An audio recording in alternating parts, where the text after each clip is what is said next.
Merkel Media.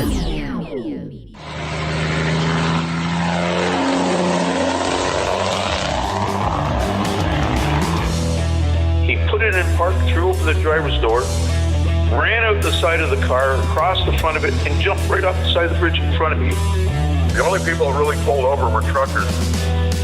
He said, we're going Hodge, and he didn't slow down. He went across the median onto the oncoming traffic, but where they could see him coming, they just got out of the way. I noticed this plane was really low. He went right in front of us, hit the fence, and it spun around.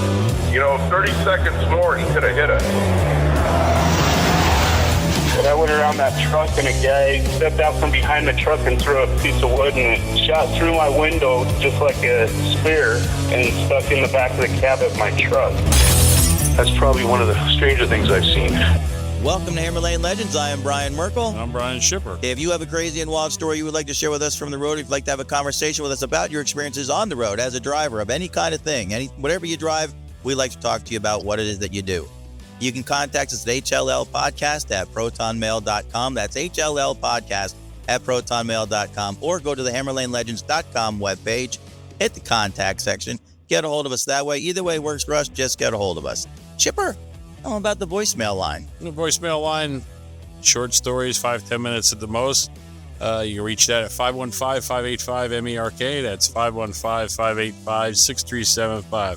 Again, a short story of anything crazy, wild, insane you might have seen on the road, participated in, or was the cause of. We like to hear about it. Yes, we do. It, lets us get a little chuckle out of things out of life. So go ahead and leave the message, follow the prompts there, and we'll play them when we get them. Yep. And while you're doing that, you can also check out the Keep Us Fueled section, Keep Us Caffeinated, at buymeacoffee.com/Hammerlane. It's a virtual tip jar. If you like what we're doing on the show here, you feel free to leave a tip, or just thanks for looking. Yeah, there you go. Listen to the next show. That's it. Chipper, who are we talking to today? I don't know. Denise. I don't know. They just told me to show up. I'm here. Denise, how are you doing? I'm good. Good. It's kind of foggy out here because we don't get sun in Southern California till July. Oh, wow. Yeah. Oh, I thought it was Gavin Newsom caused that. Yeah, right? Well, you know what they say, it never rains in Southern California. You may not see the sun, but it's not raining at least. Right? Yeah. I'll take that. I would Still take when the all kind of water's risk. cold here, like it's still 60 something, but Yuma is already 97. Wow. That's only 120 miles. So it creates this steam. It's a song. Naturally. Yeah, that's what it sounds like. Yeah. Wow. Well, tell us a little bit about yourself. Tell us a little bit about, the driving, kind of like lead us into your driving experiences and that kind of stuff and what you do and all that. Well, my husband is a 26-year Marine. I'm still a hairdresser. And we started off from Reno, Nevada, and drove to Alabama in our Volkswagen Super Beetle with his 400 Suzuki. He took the front wheel off and drilled holes in the bumper of our Volkswagen. And we towed it on one tire all the way to Anniston, Alabama.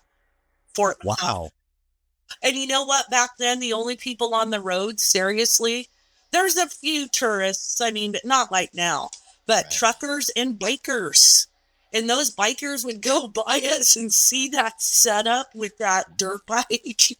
Well, it was an enduro. It was a street and dirt. So it was, it had a license plate. Okay. So, Yeah. going across country with that setup started the whole thing. So if the Volkswagen ran out of gas, you just kickstart the motorcycle and we're going another 100 mile.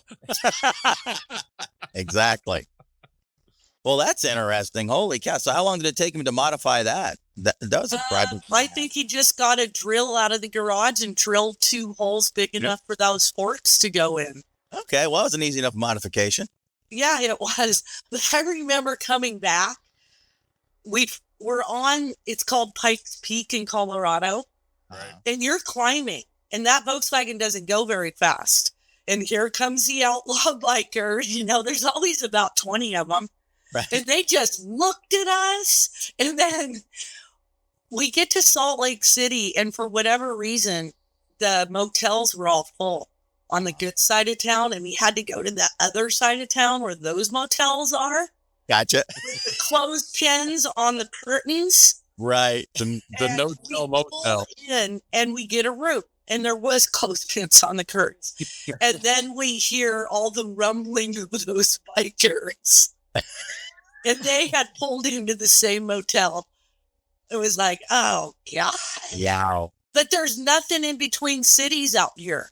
I mean, you have to have a blanket. You have to have water.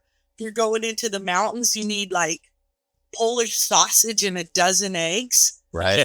I mean, if you're in the cabin when an avalanche hits, Yeah. you have a few people with you. You need a few cans of soup. You need the sausage can last 2 days if you need it to. Right. And there's some places where there's avalanches, Kirkwood, where you're trapped with the hotel staff. Wow. So the pizza parlor's open in 2 bars. Oh, no, that's not a They bad. just stay in the hotel during the avalanche, That's a nice way to be stuck. right? Stuck. That's how to do it. Well, I think I seen an article on Donner Pass still had snow going on. Yeah, 2 days ago. Was it? So All you right. know the story about that 2 days ago. So my girlfriend's friend in Lake Tahoe runs the girls up there. And I guess there was some big party or convention. Uh-huh. And those girls were counting on the money and they closed Donner Pass down. So the Craigslist girls didn't So get a paycheck this week. Yeah. And they were complaining. Let me Oh, I tell you. bet. We call her grandma. The lady that runs the show, I'm sure she was a working girl at one time, but she's older now. She's got the swishy bell-bottom sleeves and kind of the flared, swishy pants. Wow. Once in a while, I hang out with her and her friend. She's a regular throwback, huh? Yeah. She's a throwback. She's a man. Kind of cool. Yeah. It's all on Craigslist now. Nice. Yep. That is so I different. wonder if they can get a claim unemployment for that week. In Nevada where it's legal, I don't know. I really don't know how that works. Right. At the ranch and stuff. Yeah. How? But when I was 17, I worked at the Arlington Plaza. That's where I met my husband. He was a bellboy and I was a front desk clerk. And one night I pick up the phone and it's, "Hi, this is Joe. I'm going to send a few of my girls in." He's like, "Mr. Mason knows about it." I'm like, okay. So in pulls this Bugatti. I grew up fast at that hotel. And a black girl, an Asian, a blonde, and a redhead get out of the Bugatti with leopard seats. Just like you would think, pimping, it was 77, 76. They go up the elevator. The Bugatti leaves. And then the next day, "Hi, this is Joe. Just tell Mr. Mason I'll be settling up my bill." I'm like, okay. And that's what I thought to myself. I said, "God, you grew up in about 2 weeks at this job." Welcome to reality. Yeah. About it. But that's just me. But I am from Reno, Nevada, and you do grow up fast there. I would imagine so. Yeah, it's a nice place to live.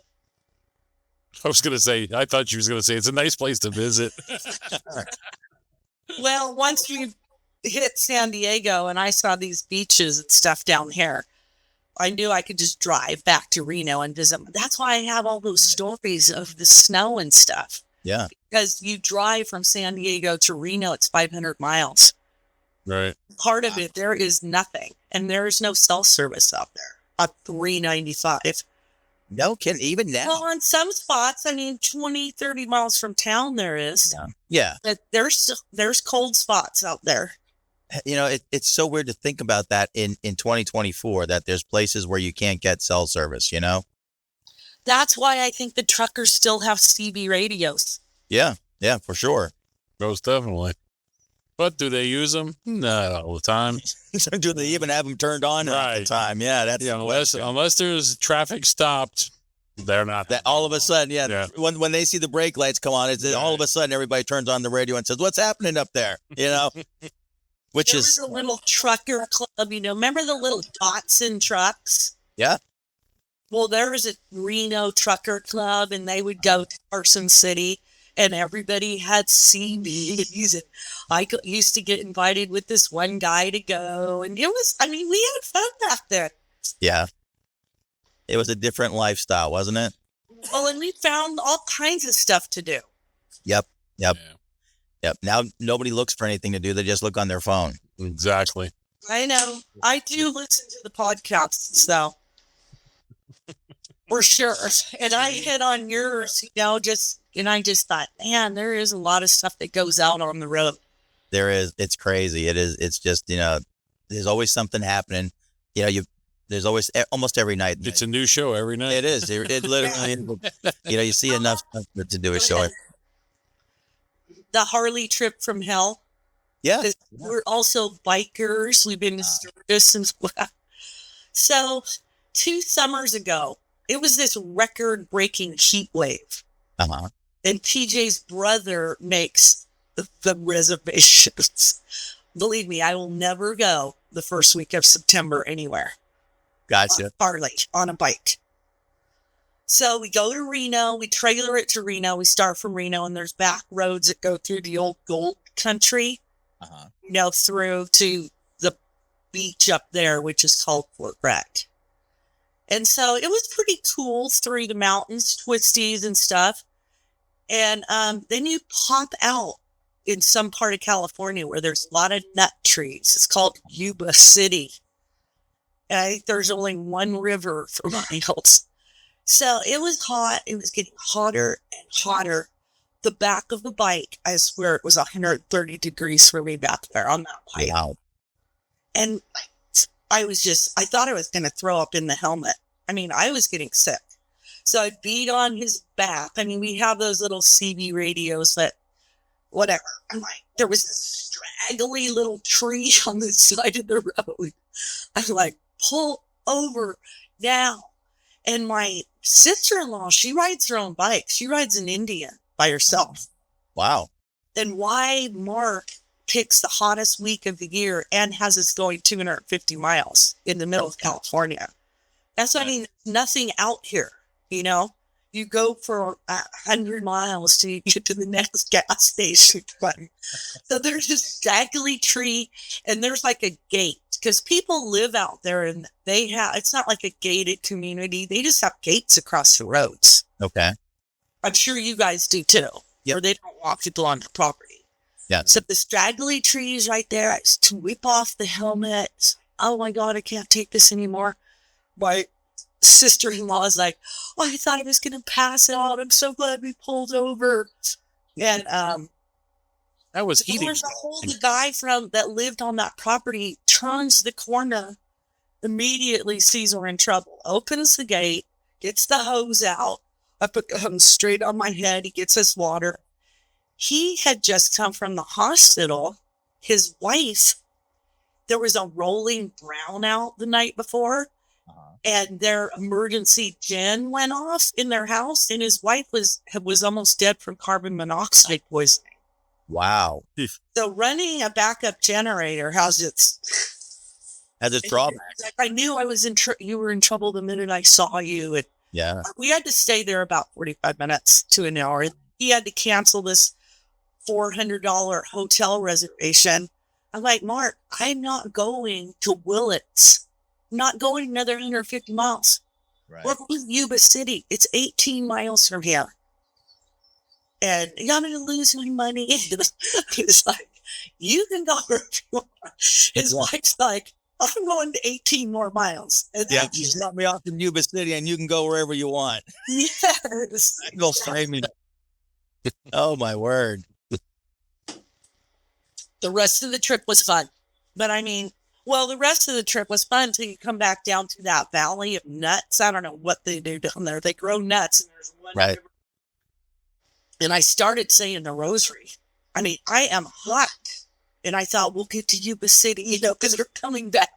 I'll get there. And about my third Hail Mary, I smelt water. I smelt that river.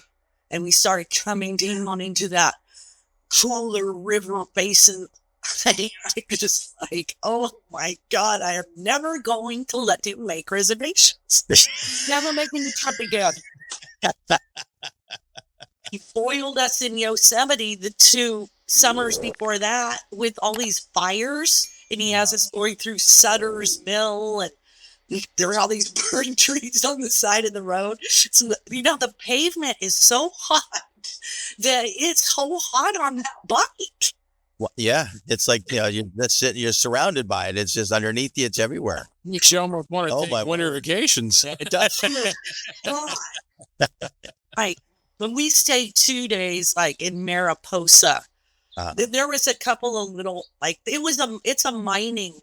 So you can follow the old California Pony Express, I think it is, from Fort Bragg to, you can pass Yosemite and into Mammoth. It's really fun. I mean, it is fun to do, but not the first week of September. It's still too warm, huh? Oh, yeah. When do things cool off out there then? Like around October? Yes. Yeah. November. Yeah. But if you're going to go to the mountains, you've got to, you know, go, you know, sometime. So. Begin, Jeff. Okay. Right on. My driver. So we have like 8 cars.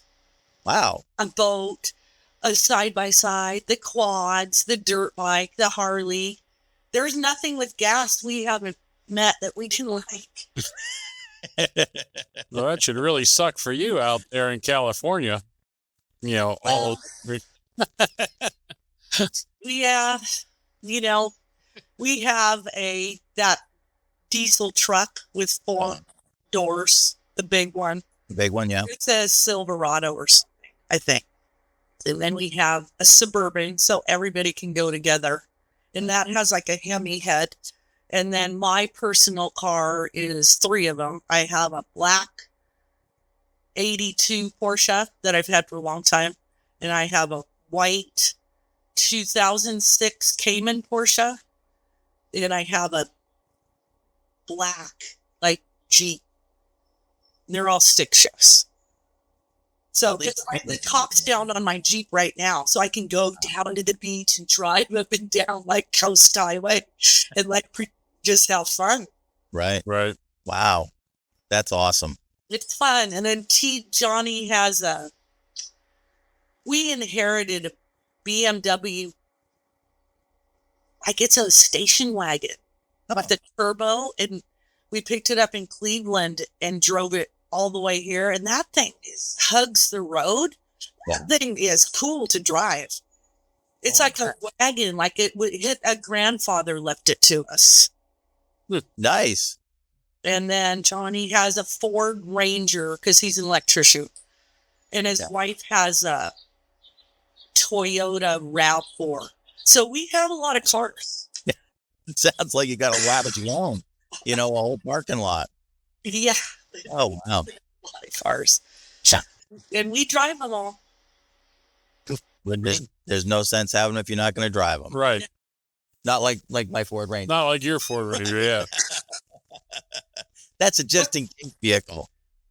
Oh, is that your just-in-case vehicle? Yep. That's my just-in-case. Just in case he needs to use it, he's got to get a battery before it can start. It's been set in the driveway for about I don't know, 4 years, a year or something like that. Is it covered? Are you using a car cover? No, it's an old one. It's a 1993 Ford Ranger, and I got it from Tony. And right on. You know, It's a pretty reliable car. John says he's only getting 11 miles to the gallon in his. Yeah, that's about all I get. He wants to get a different truck. He says that mileage drives him crazy. Yeah, I agree with him. I totally get that, because that's how mine is. So on a quiet night, you could be sitting out on the porch. You can hear it rust. Yeah, actually not really rusting too bad, you know. But you know, I should probably cover it. I never really thought about that because it's so old. I just didn't think about it. You should just fill out the number on the for sale signs. I should have done Cars are old. I mean, kind of. We just like cars. We take good care of them and like the ones we got, you know. Yep, I don't blame you. Yeah, I mean, look, she's out in California there. They don't have to worry about rust. Boy, that's for sure. Well, it rusts at the beach. So the black Porsche is rusting even in the garage. Oh, wow. Yeah, I've had it since 92 or something. Wow. And it's cool. I took my white one because it's already a 2006. My new car is already 13 or something years old. Yeah. So I cover that one in the driveway, but I drive it like twice a week or something. Yeah, that's cool. And I drive the Jeep a lot, but I'm going to give the Jeep to my niece. She turned 16 in a year and a half. So I have like 2 years kind of to still have fun. A year. And I might get another Jeep. That Jeep's wild. Oh, I'm sure it is. Yeah. Especially out where you're at, you know, you can, where you drive around, you take it on, you take it into the desert, correct? Sometimes if we have another driver with us. Yeah. Because the Suburban holds a lot of people. Oh, yeah, when we go on these trips, there's always a bunch of stragglers with us. Or they've never been to the desert. You know, you have to do extra stuff for them because they're never prepared. Right. But we lived in Utah. So that's how we discovered the big dunes. Oh, okay. We lived there for 2 years. And when your eyeballs get hot, like I was at the prison, there's a historic prison. And I said, TJ, the little slit in between my sunglasses that reaches my eye, said, when my eyes start boiling out of my head, they're like, we have to get transferred out of here. Wow. Well, that's when you know it's hot. Yeah, most definitely. It was hot. Well, how did you water runs through? It makes no difference. Right. Well, how'd you wind up in Yuma? The Marine Corps. Oh, okay. Yeah, I guess that makes sense. You know, There's a lot of crazy stuff that happens on this Mexican border. Yeah. Do tell. Yeah. Right on the border, like where our little setup where we're at the dunes, you can see the fence. You can see the wall. Wow. Oh, and you know what's so funny about that? The dunes decide where the wall's going to be. Like, there's a part of the dunes that the dune just goes over the wall. So you can walk up the sand dunes. And they have these bulldozers that are out there, shoveling the sand off the wall. Wow. It's kind of funny because there's haboos and stuff out there. And every once in a while, there'll be quite a bit of sand on the wall. Wow. But they rake the sand with these rakes, the Border Patrol. They rake these dirt roads so they can follow the footprints. And there's canals out here. There's an American canal that goes right through the border. And believe it or not, there's a ladder about every 100 feet, a ladder to get out of the canal. Border Patrol doesn't want to find dead people. That's not their job. There's rescue barrels of water out here. And many, many times. I mean, you can see the tracks when you wake up in the morning from your camp. And you follow the tracks. And a lot of times they just somebody's come and picked them up, like in a setup like ours. They just pose as their dirt bike riders and pick up, coyote them out. Wow. Yeah. Yep. There's certain times, like a real busy weekend, they use that as a cover. Go figure. I imagine it's really profitable to the people that do it. I would imagine, yeah. Person or something. Right. Yeah. They wouldn't do it if it wasn't profitable. It's just the way it is. So. Well, how are you guys out there? We're all right. I mean, we're PA is PA. So, Pennsylvania is just, it's middle of May, and it's like 50 some degrees today. Yeah, but in April it was 86. Yeah, so that's it's crazy. It's been this weird kind of spring. It's like this year's spring doesn't want to seem to end. We have 7 springs during a year. We do. Does that mean it will snow maybe too over there in May? Not in May per se. Okay. That part's done. Yeah. we're not up gonna till get- March, it's safe to after March. Yeah. Yank the snow tires off. You're good to go. Yeah. And so the road story with the avalanche thing, besides that you have to take stuff with you. So they tell you at the hotel or, whatever, there's some highway patrol up there, not really, that the road's open for like this, 30-minute window. They open the road or whatever. So we decide to shoot down the road and get down there. And so we get past the avalanche zone. That was cleared. But we get to this other little spot and it's closed. It's like, so, I'm like, oh, God, because we had to back up. Like, there was no way to turn around.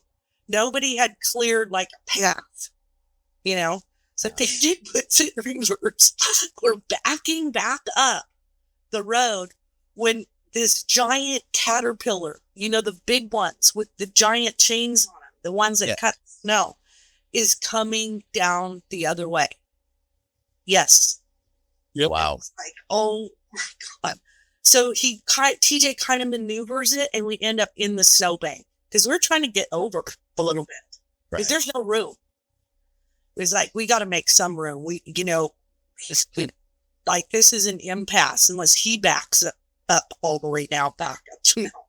Or not. It was at least 3 miles. So he gets all the way to us. And it was 4 inches. It was scary. The big chains just go right by my window. I was like, oh my God. Wow. And then each tire moves like individually. Right. So somehow he could kind of climb around us a little bit. And then once he got clear, he put that cutter down and he cut us a swath of snow. Because, it's high. It's 20 feet or something. Hurting. Yeah, the big storms, because we're way up there at 9,000 feet or whatever. The base is probably 8,000. Right. But it's fine. So thank goodness, like he cut a big enough swath where after you could do like 2 turn, then back up, turn back up, turn back up. You know what I mean? Yeah. That we got to make a U-turn and get out of there. But you never want to go buy a big, just With no chains on, like, and there's 3 inches next to your car. Wow. No, not at all. Yeah. You don't want him to make a mistake and, turn a little bit to run. He was so close. And that's when he turned those independent front tires somehow. Like, it kind of, grabbed down a little bit. It was creepy. It was scary. And we were lucky we didn't scrape each other or us get stuck up there in the snow. Because I don't know, if they have tow ropes, I don't know if they pull people out or not. But that's not their job. Right. Right. Yeah, they're just snow removal. Their job's to clear the road.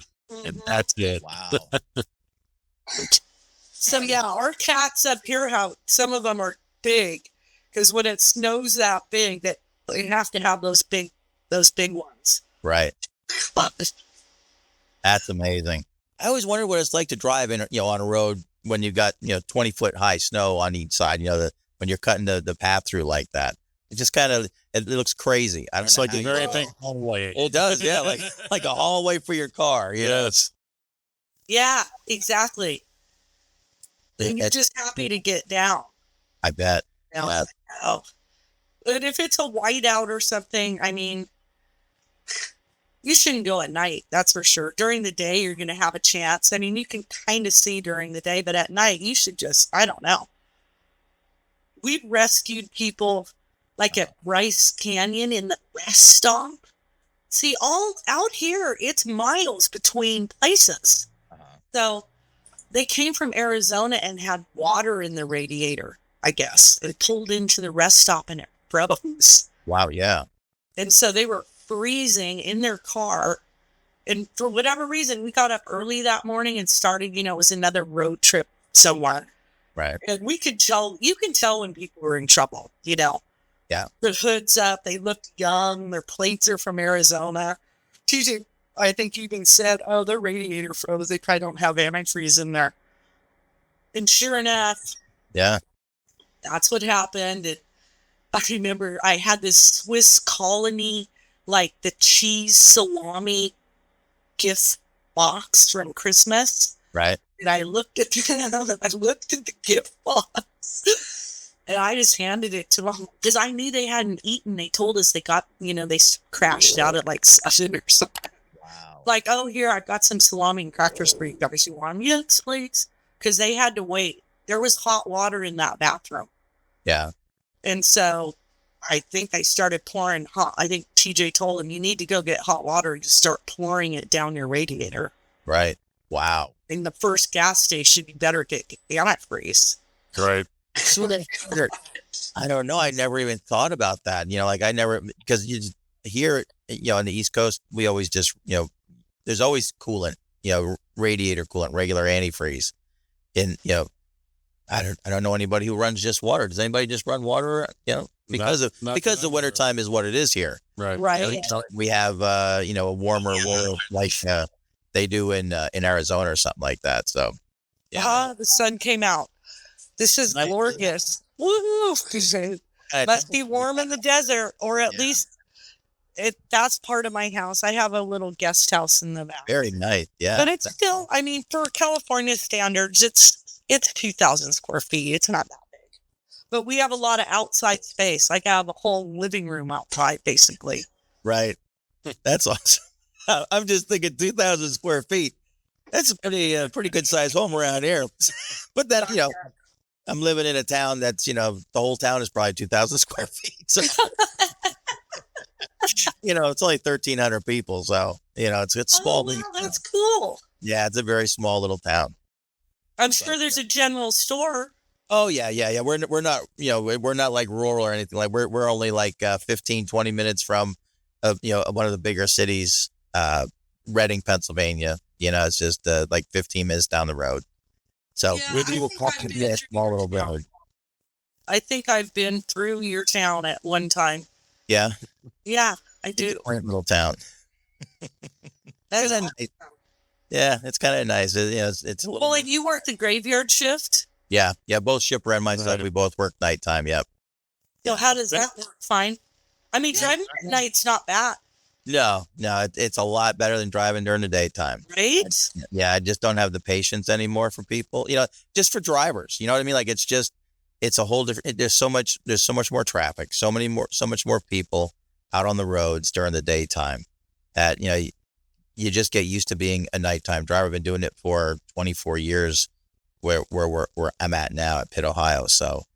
Yeah, the governor on your truck is a bummer that you have to keep it at 67 or something. 67, yep. That's it. Brutal. So out here, the highway patrol goes to sleep at 2:30, or they're off shift at 2:30. Wow. So if you want to actually go race your car, not here in San Diego, Right. you could just hit one of those roads that goes fast as you want. If you're safe, there's nobody out there. Right. I guess that's why, And Yuma too, in Arizona too. Like you can go from Yuma to Las Vegas if you leave it about, I don't know, say 10 or 11. You get like 2 hours of just going as fast as you want out there. Wow. I know. Well, there's only 2 ways to get out. Oh, it's so crowded in California. Well, when you can't go south because you're going to go to Mexico in 35 miles, and you can't go west because you're going to be in the ocean in 3 miles, you only have north and east to get out of town. Yeah. So that makes our traffic. People don't realize, yeah, you only have 2 ways to get out of here. Yeah. Yeah, that's so you're in the San Diego area. Yes. Yeah. I have always from San Diego or something. Wow, that's freaking that is fantastic. That is just fantastic. I don't know, just one of those places that you hear of and you're like, that sounds like a really nice place to go to visit. Yeah, it's kind of a lifestyle. Yeah. Both husband and wife pretty much have to work out here, I would say. Right. Unless you're in IT or something. Yeah, I can imagine. Right. If you want to travel and, and I've driven in Japan, that's two. Oh, I got now, because I just went to Tokyo last month or 2 months ago or whatever. But the truck drivers are all normal. I mean, the trucks are clean and they look kind of like our trucks. You know, they're different. They're Japanese or they're Korean or whatever. Right. They're not the same trucks that we have for sure. Right. They're flat in the front. They're kind of boxier. Yeah. Yeah. But back then in the 70s, they would put tatami mats. They'd take out the seats and they'd sit like cross-legged and stuff in the trucks and have all these chimes across the dash and a lot of neon lights. Like, they wanted you to see it coming. And I don't know if all that's illegal now, but it was like, it was a wake-up call. I'm like, this is what the truckers are doing over here? They got all this fancy stuff on their trucks. Wow. Yeah. I've actually seen some like videos of some of the trucks like in India and stuff like that. And yeah, where it's like they really deck them out. They can really look kind of crazy cool, but cool. Yeah, you can see them coming. Yeah. Yeah. That's one thing. They don't have the street lights. Our roads are paved with gold here. Right. Go to foreign countries and drive around. It's not like this. That's the truth. I can imagine that. There can't be no road worse than Pennsylvania. Come on now. Oh, yeah. I've heard you guys complain about the potholes. Reno's like that. Reno has a lot of potholes. I don't know what they do here in Pennsylvania, but somehow they try and take care of the potholes and they wind up making two. And, we take out one pump, put in two. It's terrible. Yeah. It's the contraction and the freezing, I think, or something too. I'm sure you're right. That has a lot to do with the wear and tear on the roads. And we got Pennsylvania is, it's a keystone state. I mean, it's everything coming from New England comes through PA. Everything out of New York and New Jersey is going through PA, unless it's heading south. So it gets a lot. It gets used that much? Yeah, it is used very heavily here in PA. Wow. Yeah. We have concrete freeways here, and they have rain grooves in them. So your tires sing sometimes. But on our freeways, they did concrete because I think they thought they were going to last longer. Right. That's what we use. They use mostly concrete around here, right, Chip? Yeah, but even the concrete, like the going up past Fogelzone. Yep. The concrete even shifts. I mean, even they make a good base on it, and it's like almost a foot of concrete, but it still moves, believe it or not, because with all the heavy truck traffic that coming into the area with the industrial parks, it just gets hammered. And you guys might have twice as much truckers up there than we have then. Oh, without doubt. Have the ports. The ports come in with those containers. Yeah, well, we see them coming out of Jersey into PA going right across, Yeah. And then you have other regular truck. All the other, regular trucks. We got chicken haulers, we got cow haulers, we got trash haulers. Oh, wow. No, we don't. If it needs to move, it's going through Pennsylvania. Yeah. That's crazy. Oh, yeah. Yeah, stuff coming from the west going to the New England states and New York, New Jersey. Stuff coming out of New York, New Jersey, New England going. Really? It gets used that much, that state? Oh, yeah. It is crazy. The amount of trucks. We must not have as much trucker. I mean, now it's just one thing down to San Diego. So that even skinnies it up now for us. Right. Interesting. Yeah. Yeah, it's crazy. It's crazy. Some trucks cross the Mexican border. I mean, I'm sure that's how some drugs get across. But you don't see nothing like what you're talking about. Nothing like that. That kind of traffic comes up from Mexico. Okay. You could tell the difference in the trucks. They have different license plates. They're in Spanish and stuff. Wow. Yeah. Yeah. I was curious how much truck traffic was coming up off the border, coming up through, you know how that works after they drop it on the U.S. side and then the U.S. drivers pick it up, or do they run? No, they come up as far as L.A. I know that. Well, now, I think, they might have to have a visa to get it up to Seattle or something. Right. But one of the big drug hubs I've heard is Salt Lake City because all 4 freeways connect there. So they go to the 15 to Salt Lake, and then the 15 might connect to the 480 or the 40, and then someplace else. Just I was shocked. Wow, yeah. Yeah, Salt Lake is some kind of little hub exchange with truckers and drugs. Wow. Yeah. Yep. I don't think that was a podcast. I think that was a show I watched. Yeah, that's really different. I mean, that's just not what I guess you don't expect that, for Salt Lake City. No, but it makes sense if four major freeways connect, because you can go to Chicago, Right. you can go up to Canada and whatever, and it comes up from here, down from up here, or whatever. Right. Oh, God. Yeah, that is really crazy. What's, so how did you get into doing all the road that you're doing, all the driving that you guys do? How'd you guys wind up getting in? First of all, our first thing was TJ came with a motorcycle. Okay. So I had a different Porsche after we sold that. When I've been across country in a Triumph Spitfire. Right. And that was. Oh, I bet. Well, it's hot. Yeah. That no air conditioning, boiling to death with a spray bottle in that car. Oh, God. And then there was this rainstorm in Texas, and we've never seen rain like that. It doesn't rain sheets, like gallons of rain. We got to Texas, and because it's a rag top and there's clamps on the top. Right. And that rain just poured right through the seams, right down the inside of the windshield. And I mean, you just have to pull over. It's super dangerous to drive. Oh, my word. I mean, for us, it is. We see people drive through it. We've never seen anything like that. Right. Wow. And then in Florida, too, it rained buckets, and we've never seen anything like that. You know what it's called? No, John, no. I'm not going out there. You guys are really... Well, I was going to golf at 4:30 in town, but now they want to go to Temecula and go golfing, and the course is steep for me. And I hurt my back snowmobiling. Oh, wow. Lean on the right ski. So it's a thumb throttle, right? We're renting the snowmobiles at Lake Tahoe. Well, it's all uphill because you can't go down and go down into the lake. So it's right under. Lean into the ski. Lean into the ski.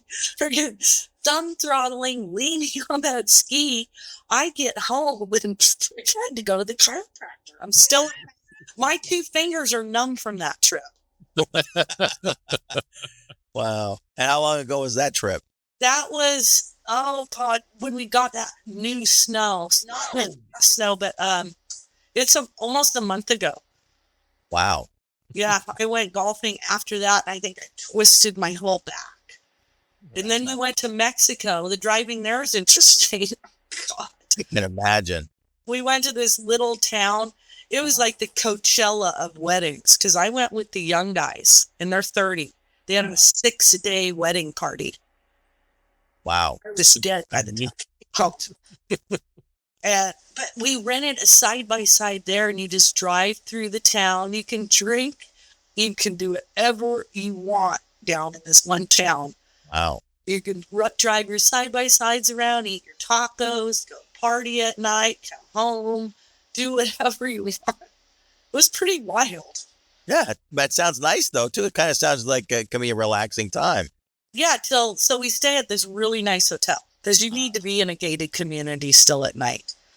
It's called Villa Amor. So seriously, from like across the parking lot, around the corner in the back is the graveyard.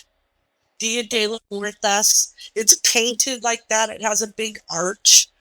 And there's like these 2 fresh graves. I mean, I think they pray for a week before they cover them with dirt. Oh, wow. I'm driving by in the side-by-side, and I'm looking down in the hole. There's a bunch of flowers, cautions there. So, we're messing around at night and everything, and we drive. There's only like 2 or 3 roads through this town. Right. Ringo Hill, the main road, Beach Road, and this road, this graveyard road. Right. And so we're driving through there. We get down there, and there's all these dirt bikers, like dirt bikes. Right. With machine guns and masks. Wow. And we just drive by like, oh, hey, how's it going? What the f-? Yes. And they're revving up their engine. They're spinning around down in the graveyard and everything. And so I guess they're grave robbers or something. And so they come down at night to guard the dead or something. Yeah. They had rifles slung over their shoulder on their dirt bikes in the graveyard. And those graves were open the whole time. Because I drove by them a couple times. I did a sign of the cross every time I drove by. Uh-huh. That is, I mean, for us, and of course, in the United States here, we don't have any open grave holes like that, because you leave an open grave like that and somebody falls in it or whatever, it's a lawsuit or something, So, it's like we're just not used to they that. charge for one person occupancy. Yeah, you're gonna have to charge again if you want two. Oh my word! That was a wake-up call. Well, and there's there was an arch, and the little skeletons like on Coco, that cartoon or whatever. Right. So it's painted with the little skulls, and believe me, I didn't dare take a picture. Right. Right. I mean, I have about 1,000 stories for Tony that I will talk about him because I don't want to bring that stuff into my house. Right. But I've been around so many times. I've had many ghost encounters. Well, like I said, I'm not taking pictures of the graveyard and the Dia de la Muerta stuff over there. Right. I mean, that's the whole. But you realize life and death is very close, and in the Catholic Church, you realize, it's not that far away.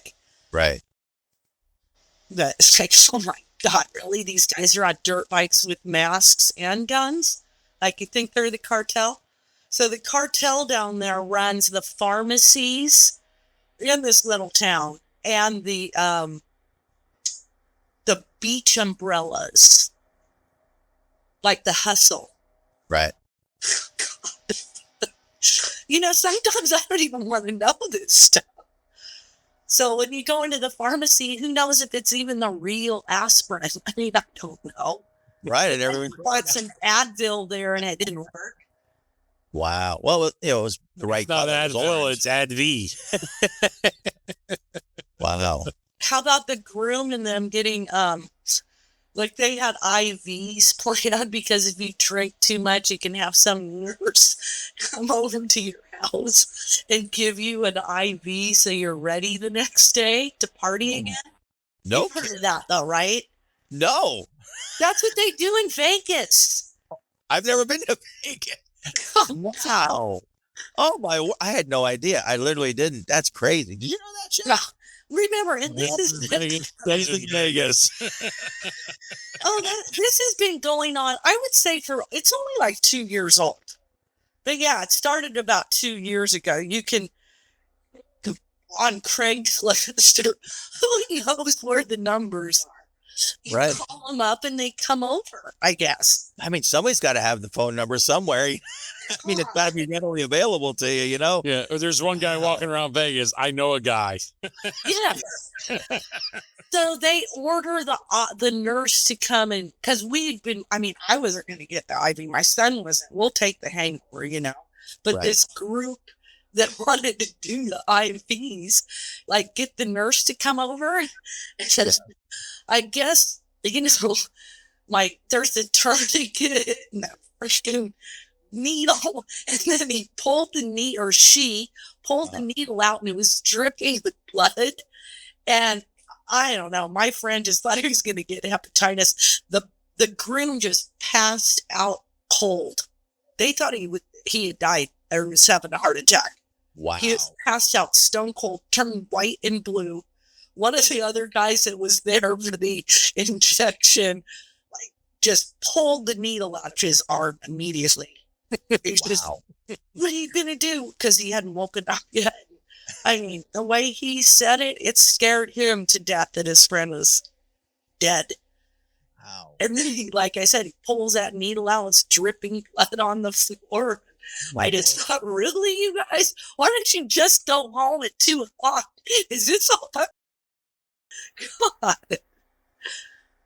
Yeah, that's what they do at the bachelor parties now. Like if you're from Orange County and you're going to go to Phoenix golfing, then you have somebody come over and give all your friends an IV. Oh,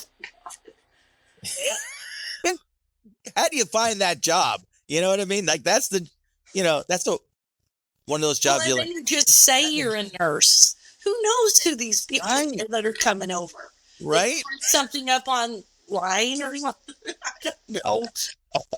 I printed out my diploma, my own. It's good. It's real. From you, Cheatham and Howe University. Oh my word! That is just. I mean, I got to travel more. That's Well, the surfers aren't doing it.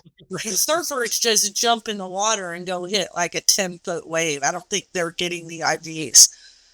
But these kind of, cool kids or whatever, I don't. I know the IT guys from San Francisco, like the Wolf of Wall Street types. yeah, Oh, they're doing it in New York City for sure. right. It's yeah. not as Vegas. Oh, I'm sure. I'm sure you're right. I just, I gotta get out. I gotta experience the world. Maybe when you retire. Maybe when I'm retired, I'm not so. Go tired. out to the West Coast, see a few friends, have a few laughs. Right. If you ever want to come out, I do have a guest room here. Oh, There you are. yeah, that's awesome. It is just. I've always been fascinated with California. Yeah. Yeah, I've been too, but for a different reason. when I was a kid, my dad told me that he lived in San Diego when his dad was in the service in the 40s, and he told me about what it was like, and it just always sounded intriguing to me. And so my whole life I've been like, I'd love to just go see San Diego, just to, it just sounds like a great place. I'm serious. Well, I may take you up on that. You may get You already know we're bikers and like dirt bike. Yeah. So, because we're not true San Diegans. I mean, we're from Reno, Right. we're kind of outdoorsy or whatever. Yeah. Camped and all that. right. But still, some of the stuff that goes on in the, I'm sure you guys have the same stories, but there's just something crazy that goes on every day, I feel like. Right. And let alone the surfer stories. But the surf stuff, they're pretty cliquey. Like Yeah. I'm invited to its school's end, and I sponsor the La Costa Canyon surf team. So Okay. they're surf or the end of so you surf all year here. So that sport is a long sport in high school. Yeah. It's not like 3 months of baseball. Right. Right. It's a big commitment, and even if it's shitty waves, you're still supposed to go surfing. We have surf PE and we have skateboard PE. Uh-huh. So you can take an hour and a half off. You go skate an hour, you go surf an hour, and they give you 30 minutes. They usually go get a burrito or something and go back to school. Are you serious? Yeah. It's part of our schools out here. That would have been so cool to have that when I was in high school. I wouldn't have had to skip a lot of days. Yeah, it really it does help with their attitudes. I bet. Yeah. That is so cool. Holy And there's a surf coach and a skate coach. So when you get to the surfing is in the morning. So your parents kind of have to take you back to school. Some of them. Right. Because of the whole surfing thing's different. But the skateboard PE is, they might do it at the very end too. I'm not sure. I don't know. I think John even had I think when you're a senior and have a car, there's a lunchtime one that lets you mix the lunch with the skateboarding. And you're supposed to come back for 5th and 6th or whatever. Wow. I can picture you. You're just Spicoli. Yeah. Now you know where that stuff comes from. Now you know why that's in the movies, because it's really how it is in California. I mean, they've got it made. That's awesome. Yeah. I just cannot imagine. That is just that's awesome. That is just so cool. That's all I got. I got that picture in my head. That's it. There we go. We're done. It's good. That's, it is kind of a lifestyle a little. Yeah, it literally is. Yeah. So we pay extra taxes here, but for us that really use the roads, I feel like we use our It's your money's worth. Yeah, we use all the rest stops. We use all that stuff. Because our desert out here it's almost free, and we have all those dirt bikes. Right. So we go out to the Salton Sea. No, that's really whatever. It's all kind of a hassle.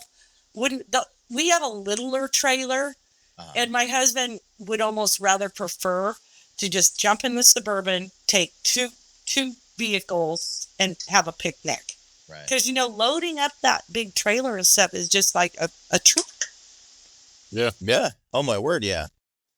That is wow. I gotta get out there to California. Just a bit. I just thought of something. What? We service California. If We do. pick up on a Friday, it'll be delivered by Monday. You could be out there by Monday. All I got to do is put a pro sticker on your forehead. Exactly. That's right. You know, Okay. I have swag I'm good. for from the surf company. So, I mean, I can set you up with some Solution Surf stuff, too. You can send me your address. I'll send it to you. That is, that's awesome. He has these Love it. Yes. I hate the heat. I'd rather be sitting on top of Donner's Pass. No, thanks. Right? Well, that's one thing about San Diego. If you look at Carlsbad, it's always 65 degrees here. Yes. Really? San Diego's different. Yeah, it's one of these pockets of. We're just that close to the ocean, I think. That was the one Right thing. where we're at. Carlsbad, I'm sure right now it's 60 something. Yeah. That is one of the things that my dad had said when he was telling me about what San Diego was like when he was a kid. It was always like 65, 68 degrees. Always. And I'm like, that is just beautiful. I mean, except of course, on a real hot day in your backyard, it's going to get hot. Yeah. Sure. So, But as a general rule, it's got this temperate climate that's just perfect. Do you guys get hot in the summer out there? Yeah, it gets muggy hot. Like, we get really humid. Like it gets, hot and humid, which is a bad combination. Yeah. So I got misters. I mean, do you think misters would help the mugginess or not? Yeah, no. There's people walking around with those little spray bottles that have fans on them. It's the same thing, and that doesn't work. I guess. Because Alabama was brutal. I couldn't eat the air. Like, I couldn't believe how humid it was. It's like, oh my God, I could almost cut the air with a knife. Yeah, it's real thick. Yeah. Is it like that in Pennsilvania? When those in the dog days of August, yes. Yeah. It can get like that. Yeah, the humidity level just gets really. It's just I don't know. I don't understand it. The wind doesn't come through, is what it is. There's not some trade wind or something. Right. There's some nights in August that it's like 3 a.m. It's already 83 degrees. Yep. And it's going to be hot once the sun comes up. Yes. It's 83. It's 3 a.m. That's how it was in Alabama. It was hot. Everybody had air conditioning. Right. Everybody. Yep. And I feel like Hawaii can get that hot too. TJ, we go back. He'll never go into Mexico, and I'll never go. So when he was an MP, I'll make this one short, but because he was an MP the whole time. He was, NIS, that one show, Enable Criminal. NIS, yeah. He's an NIS agent. Okay. The Marine Corps loaned him to the Navy after he was the officer in charge of the Criminal Investigation Division. Okay. He has a lot of stories about criminal investigation, but that'd be an interesting conversation to have too one of these days. Oh yeah. I mean, we can't go through Camp Pendleton. He knows and it's so weird for him because he just thinks of every death case as we drive through the base. Right. Like, it's so weird. He really did get whatever. ESD or Yeah. Like, no wonder you have that. That's what you think about when you drive through the base, is where all the cases are. Wow. But the one case when he said he would never come back or never go to Mexico, San Luis, it's a small town, and that's the border town of Yuma. Okay. And there's a boys' town there, whatever. So I guess these Marines got in trouble down there, and the federales had them in jail. And TJ goes down to get them. Right. And they're like, oh, no, we want 4 Harley Davidson jackets. So, I mean, they wouldn't let the guys out. They didn't want money. So TJ had to come back to Yuma, go to the base, tell the lieutenant or whoever they have to get the money for the jackets. I mean, they're going to buy the guys out.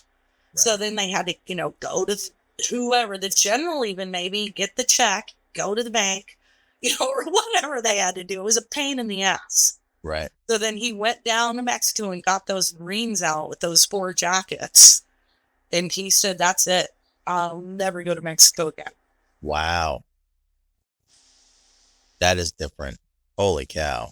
Yeah. Yeah. That's it. And I mean, I've been without We're gone now. 4 Harley jackets to now look at where we're at nowadays. Yeah. Yeah. But that's not, I'm just saying. Yes. No, indeed. Now we lost those surfers last week down there. You heard about that on East? No. No, I didn't hear about that. Oh, that's on the national news. I don't watch it. I should. I don't watch the news either, but these 2 Australians in San Diego, there's certain surf spots south of Ensenada. Okay. And I guess they said they wanted their tires. Whatever. So they burned the car. The tires were gone. They found them in a well. Wow. And there was dental work. At the scene of the crime, they found dental work. So that's never good. That means they beat the crap out of them. My word, yeah. And then they dumped them in a well, and there was already another body in that well.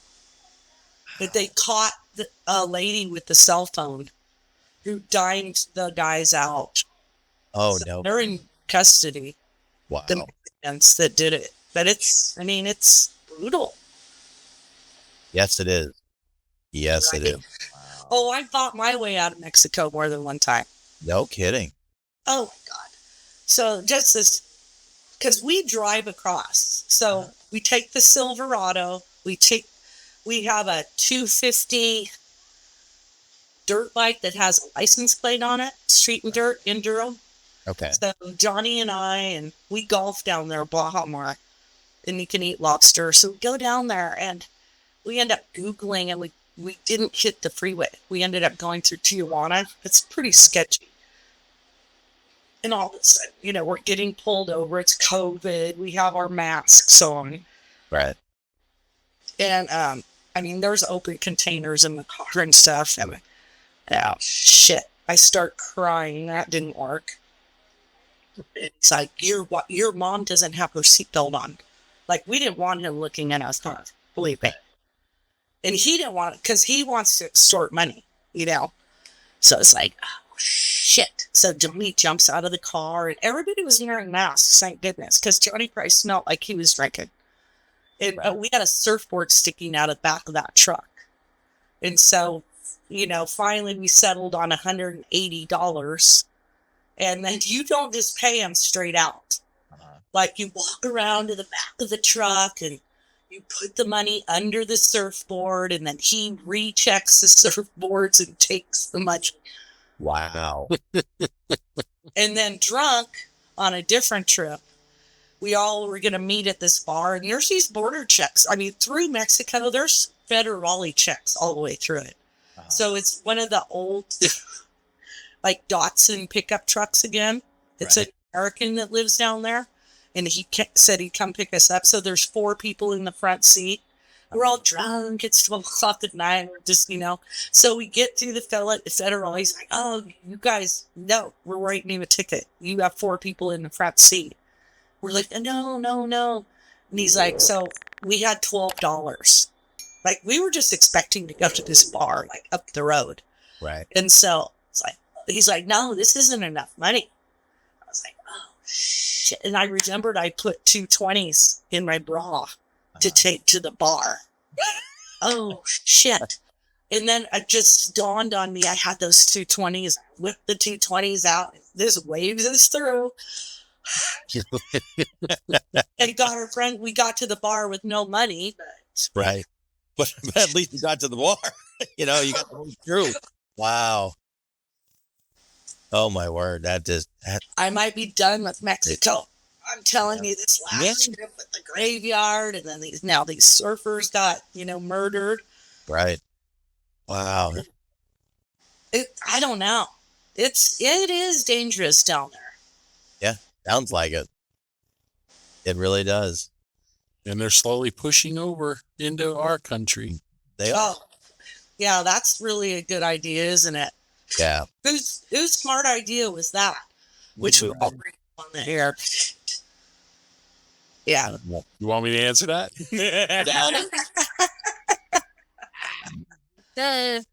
I'll remain calm. Thank you. Remain silent. Grandpa. And you know what's so trippy about California? What's that? It wouldn't matter what day of the year, what election, what anything. It's a full Democratic. Like, you either live here and suck it up or don't. Right. I mean, we all voted for Ronald Reagan back in the day. I'll tell you that. We did. One green I don't know America. if you guys did or not, but I did. Oh, hell yeah. But, on these regular elections, I mean, all the movie stars and all this stuff, Right. great. They all go one way down here. They do. Oh, yeah, they do. And if you don't, you're not in the in crowd. So Right. And my husband, who's an officer in the Marine Corps, like Right. they're all Republicans. I mean, officers are. So it's kind of like the officers are Republicans and the enlisted are Democrats. But TJ started out as an enlisted man and then made officer. He shushed me at a couple, like TJ never wants to bring up politics around the military. Right. Because first of all, the president is the commander in chief. It does not matter. Like, you cannot ever think that way when you're in the Marine Corps. No matter who's in charge, it's the president. So there's this whole different mindset when you're around the Marine Corps, Right. especially the Marines. Because they will do whatever the president says, period. That is their mission. Yeah. So there's kind of a gray area too when you're a Marine wife Sure. because of the commander in chief role. Yeah. And I respect that. Yeah. Yeah. You have to. You just do. That's that's the life that you have. So and we're all you got to just accept it and go with it. And I mean, I believe in it just because we're free, so I still, that's what I mean. It's interesting when you're really that in, 26 years in the Marine Corps and you realize who really is in charge is the president of the Marines. Period. Yeah. That's it. There's no question. And it doesn't matter who he is or who she is or what party they're affiliated with. That's the way it is. Exactly. And if you don't have that loyalty and there is a breakdown, that's not good either. Exactly. It has to be that way. But I do still like the freedom, of American California and all that. And I like my own opinion, but it's weird to see, what really takes the glue sometimes. Yeah. Yeah, it is. It's amazing, isn't it? Well, we've been through, you guys are as old as I am. Right. I've been through a lot of presidents, maybe 16 or something. Right. And they're not all good. But no. You can count the good ones on one hand. And they were still all my husband's supreme leaders. Now they're not. He's been out for a while. So. Yeah, it is just the way it is. And, thankfully, we have what we have, right. I would rather be where we, be here than anywhere else. Oh, 100%. If things get any crazier, because I'm Basque. Have you heard of Basques? Yeah, they're Basque. Okay, so I'm first generation here, straight from Pyrenees Mountains. That's probably why I'm, kind of a thoroughbred or something, because I'm kind of wild. But that's how we came here. My grandfather was a prisoner in the Philippines when they bombed Pearl Harbor. They bombed. Oh, no. Wow. And they took my grandfather prisoner of war, but my dad was 17 and he looked so much like a native, being tan or something. He hid out in the jungle and stuff for 3 years. Wow. He used to feed my grandfather through and my aunts during the wars because they were political prisoners. My grandfather was a ship's captain out of Bilbao, Spain. Okay. So he picked Manila as a port because Franco was in power back then and there was civil war in Spain.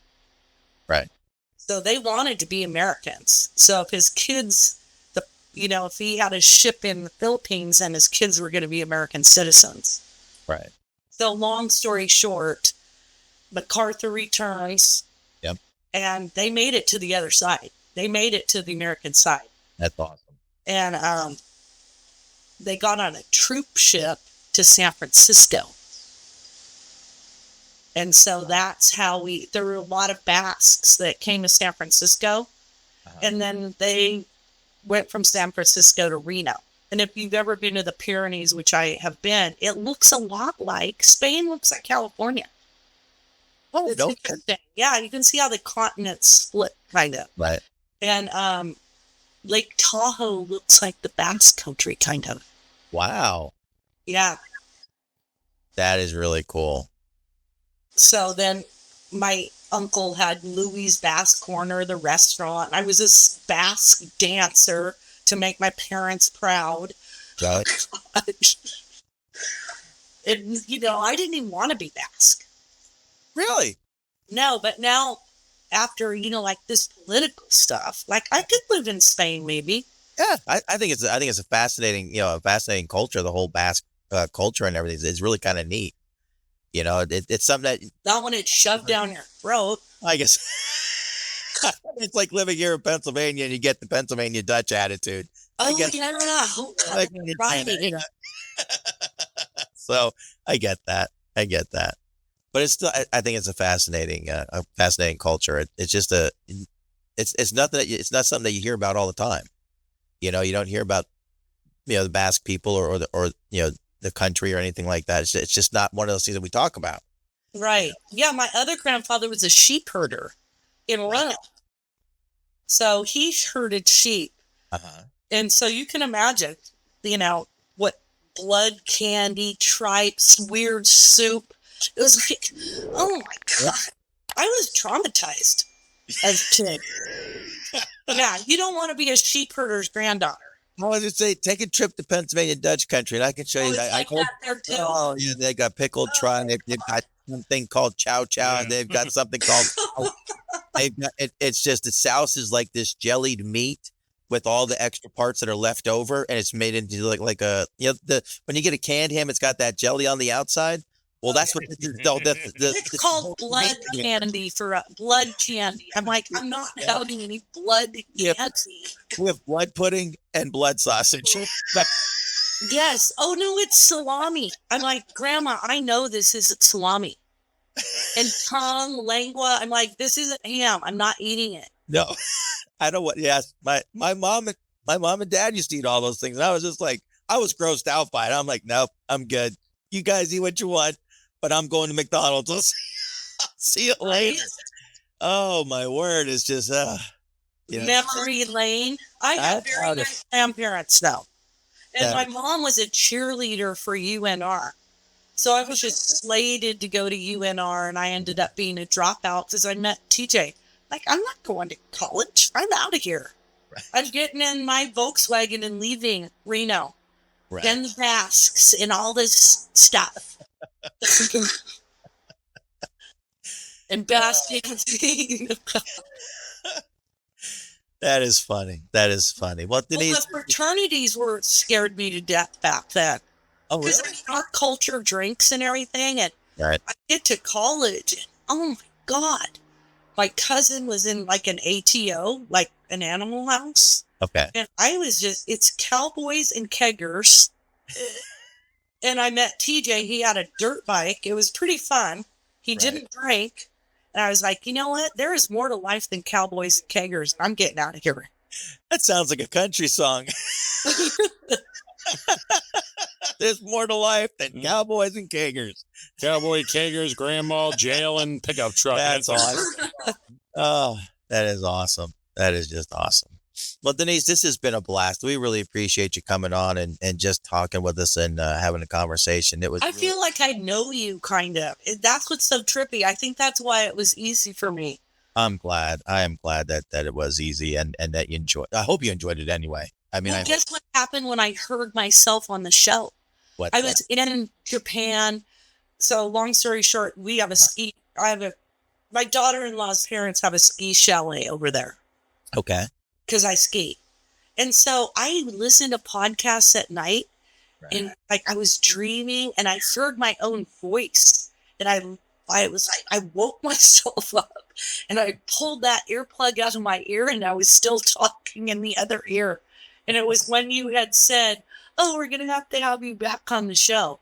Right. But it took me this long because I was in Japan for a month, and then I skied Lake Tahoe for 2 more weeks, and then I went to Mexico for a week. That's 2 months.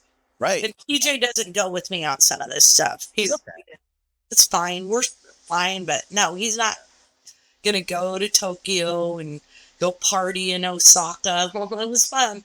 I bet it was. Yeah. Oh, it was fun.